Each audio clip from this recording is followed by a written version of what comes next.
Балалар, біз бүгін жеміс-жидек көкөністер концерті деген әдемі әнді үйренеміз. Бұл әнді мен сендерге арнайы жаздым. Енді осы әннің мәтінін оқып берейін.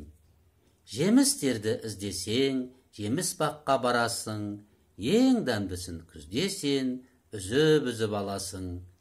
Жидектерді іздесең, тоғай жаққа барасың, сайды бойлай жүгірсең, теріп-теріп аласың.